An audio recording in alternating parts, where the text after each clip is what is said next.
Hello everyone, welcome to the video on machine learning for the mechanical engineering industry. I am being asked by many students of mechanical engineering and related disciplines on the relevance of machine learning for the mechanical and allied industries. When I say allied disciplines, I am referring to chemical, heavy engineering, electronics manufacturing, and other industrial sectors. Every sector has benefited from machine learning, and the industrial sector is not an exception to this. So, in this video, I would like to share examples, case studies on the applicability of machine learning for the mechanical and related industries. I also aim to provide some conceptual clarity on what is machine learning and how it differs from other terminologies like even AI, data science, and Industry 4.0. I also want to provide insights on how a non computer science student or a non programming person can really learn machine learning and get benefited. You might have heard about AI, right? That is artificial intelligence. But if you really see the technology that is driving AI is machine learning. That is why the words AI and ML are used interchangeably. You may also hear another term associated with machine learning and AI that is called as deep learning. Deep learning is nothing but a more advanced form of machine learning. That is it. Okay. Machine learning is used when the data set is tabular, right? Like when you have Excel type of data. You use deep learning when the data contains images, videos, PDF documents, so on and so forth. So you may ask the question, is it possible to analyze data when it is in the form of images and videos? Yes, it is possible. That's what deep learning does, right? So machine learning and deep learning are two technologies that are driving AI. But machine learning is the more basic technology. You may hear another term called data science that is used a lot in the academic world. Okay, so data science, as it is referred today, is the same as machine learning, and both terms are used interchangeably. Machine learning is the core technology that is driving AI, deep learning, data science. So I'm going to use the word machine learning. I come from the industry. We use the word machine learning a lot. Okay. The word data science is used a lot more in the academic world, relatively speaking. Industry 4.0 is a term that is also used along with AI. But Industry 4.0 and AI are different terminologies. Let's understand that. To clarify what is Industry 4.0, I must go back to the end of the 18th century because that's when the Industry 1.0 and some form of mechanization and industrialization started, right? Not just in any part of the world, but across the world. But Industry 1.0 is more relevant for the Western world because the Industrial Revolution started in Europe and to some extent in the US. You come to Industry 2.0, we have mass production, that is organizing the 24 hours of work into three shifts of 8 hours a day, right? 8 hours per shift. All these things and 5-day work week. All these things happen in Industry 2.0, right? The mass production. How can you bring standardization into the shop floor practices? All of that happen in Industry 2.0. Can you tell me the one company that is driving Industry 2.0 or one company that drove 2.0, one company that is synonymous with Industry 2.0? Can you take a moment to think of that? It is nothing but Ford. Okay. Ford as an automobile company introduced many of the best practices. Of course, other companies too brought in, right? But Ford really stands out, in my opinion. Okay. So Industry 2.0 is about mass production, is about assembly line standardization, right? It's also about bringing structure to the way workers worked in a factory. right? Like having 5-day work week, dividing the 24 hours available in a day into 3 shifts. All these things happen in Industry 2.0. Industry 3.0 is about computers, electronics, and automation, more in the early 70s, right? But picked up space more in the 80s. Industry 4.0, it's been around for the last 10 years or so, is about Internet of Things. How can one equipment communicate with another equipment? We also have AI and ML as part of this. We also have virtual reality and augmented reality, right? All these things are part of Industry 4.0, where each equipment is a system in itself, is a computer system in itself. That is the classic thing of Industry 4.0. In this video, I'm going to talk about the applicability of ML and AI, right? So that ML and AI, the applicability, everything comes as part of Industry 4.0. Industry 4.0 actually refers to industrial revolution, right? This is a revolution that is taking place in the world. So far we have had 4 industrial revolutions, right? I'm sure down the road we will have Industry 5.0 as well, or Industrial Revolution 5.0. So this Industry 4.0 is nothing but Industrial Revolution 4.0. It is also called as IR4. Some of you may be aware, some of you may not be aware. That is why I'm covering it, right? So all these things are relevant, when we talk of the application of machine learning for the mechanical industry. So now we have understood, these terminologies, how they are used, sometimes interchangeably, right? Is IoT the same as machine learning? The answer is no, right? IoT is about Internet of Things, is about using sensors, and internet so that machines could transmit data. How you use the data, that's where machine learning comes, right? So IoT is not machine learning in itself, but I can use the data that is coming out of the IoT device and apply machine learning. So machine learning is applied on the data that is coming out of the IoT device, not directly on the IoT device. So please keep this in mind. So all these things are part of Industry 4.0. Having seen what is AI, ML, and how it differs from data science and Industry 4.0, let's understand 2 key types of AI.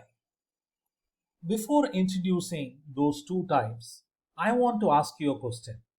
Whether what you see in movies, is it what AI is all about?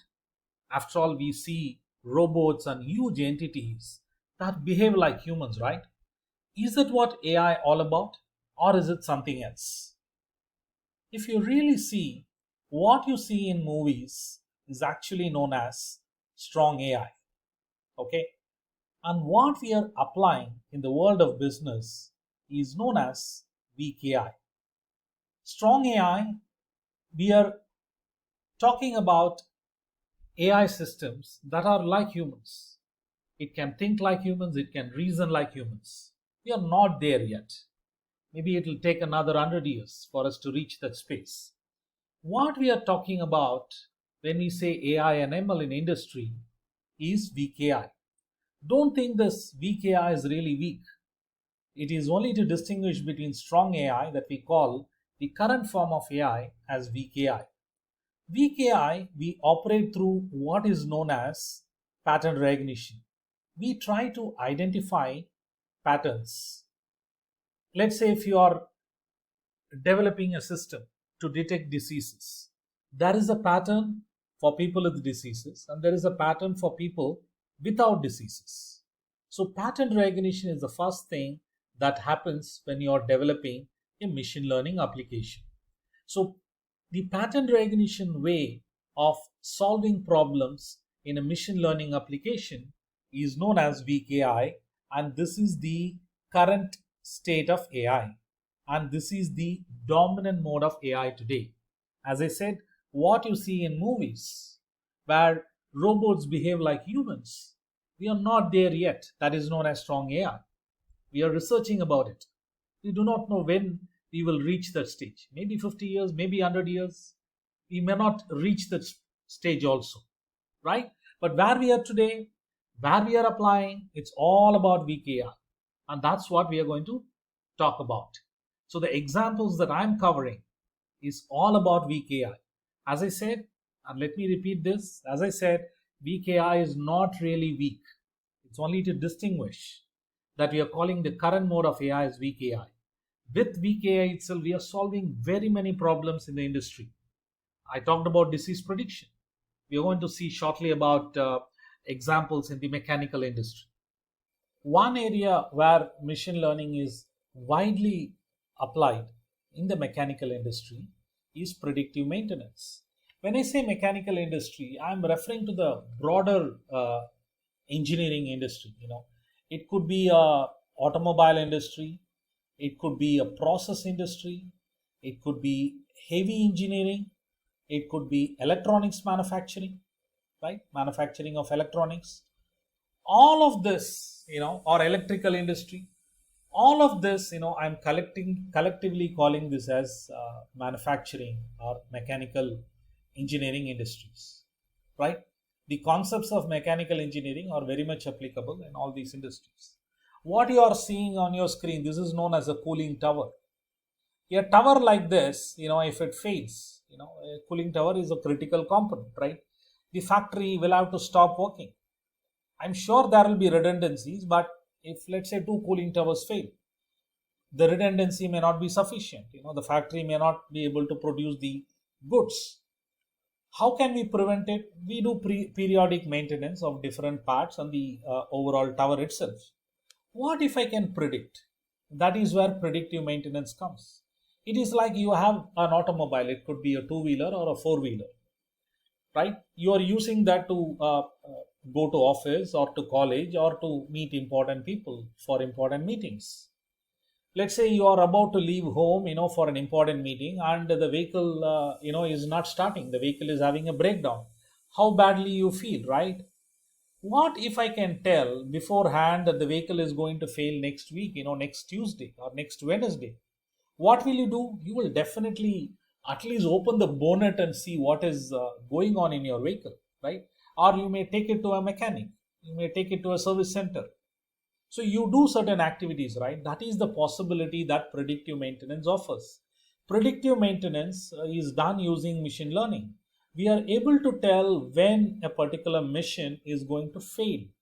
That is a wealth of information, right? And not only that, I can even tell when a particular part is going to fail.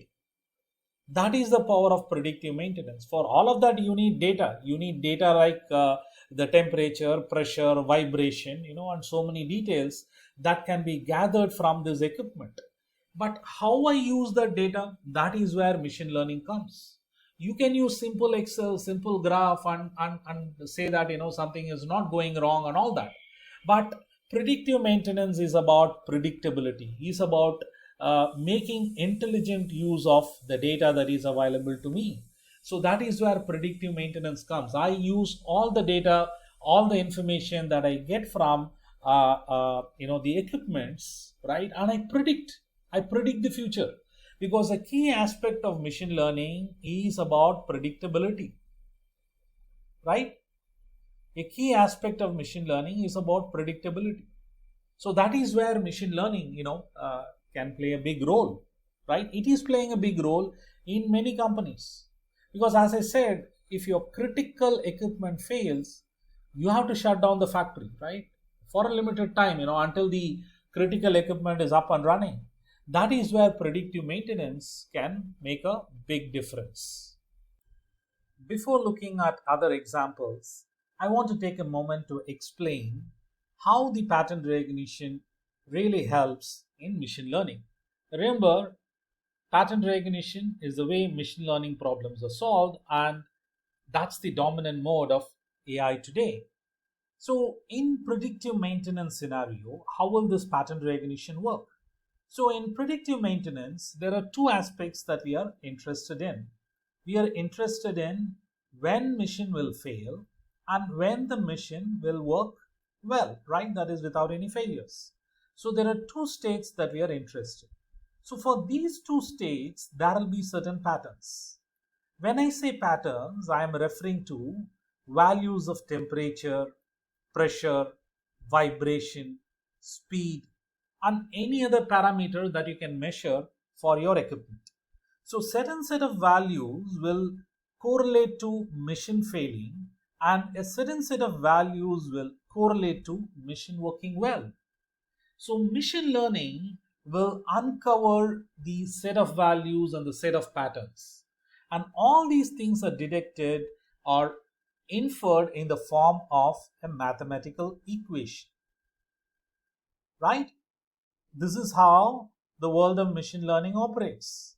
So all the values of temperature, pressure, vibration, speed, all those values are analyzed by the machine learning algorithm, and all these patterns are converted into a mathematical equation. So you have two mathematical equations, one for machine to fail and one for machine to work well, so that you can apply those equations for future sets of data and predict when the machine is going to fail. Remember, machine learning is about predictability. I want to know when the machine will fail in future. So for that, I identify patterns or set of values that will correspond to a machine failure and machine working well. So what I will do is I will go and look when such scenarios, when such values are going to occur in future, right? And the values are to the granular level possible. Remember, if it is one factor, you can use Excel itself and predict, right? You can tell when the machine is going to fail. But here I am talking of multiple factors, right? I am talking of 3, 4, 5, and in some cases we may even have 50 factors. So how will you handle 50 factors? That's where algorithm comes. That's where the machine learning programming comes, because the complexity in a scenario where there are 50 factors is very high, right? As the criticality of the equipment increases, the number of factors will also increase, right? Because when a critical equipment breaks down, the factory shuts down, the factory cannot work, and it leads to a loss. That's something we are trying to avoid using machine learning.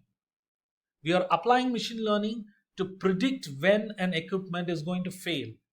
And for that, I will consider multiple factors. This temperature, pressure, vibration, speed, or some of the factors I may consider, right? I may consider only these 4 factors, or I may consider more factors. That depends entirely on my industry and what is appropriate for the situation. I will use those data, I will analyze the data, and create an equation, a statistical equation, right? So the statistical equation, which corresponds to a pattern for machine failure and a pattern for machine to work well, is what is uncovered by the algorithm, and we do that in a programmatical manner. Because if I have to do that manually, if I have to create an equation, right, it's a very long time consuming process. I may even make a mistake.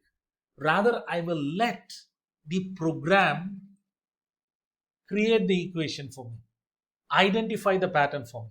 So in short, pattern is expressed in the form of a mathematical equation. That's how machine learning works. That's how machine learning operates. So even in the world of predictive maintenance, I create an equation, right? Demand planning is another area where machine learning is increasingly used. Let's say you are the planning manager for automobile company. In a car there are thousands of parts, right? You need to plan for the demand of different components at a very granular level. You need to take care of seasonality. It is just like planning, buying household items, right? Buying items that you need in a kitchen. That's what we do in a typical household.